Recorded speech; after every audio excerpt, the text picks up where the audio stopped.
ചതുരാകൃതിയിലുള്ള ഒരു ഷീറ്റ്, ചതുരാകൃതിയിലുള്ള ഷീറ്റ്. അതിൻ്റെ നീളം എത്രയാണ്? 12.5 മീറ്റർ.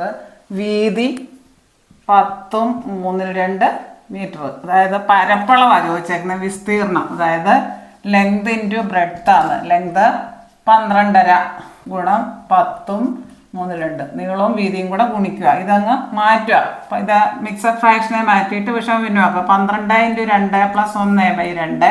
ഇത് രണ്ടും കൂടെ ഗുണിച്ചത് കൂട്ടുക. ഇൻറ്റു 10 × 3. ഇത് രണ്ടും കൂടെ ഗുണിച്ചത് കൂട്ടുക. +2/3. അതായത് 25/2 ഗുണം 30. 32/3.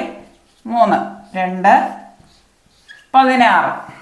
അതായത് ഇത് 400/3 എന്ന് വരും. 400/3. 400നെ 3 കൊണ്ട് ഹരിക്കുക.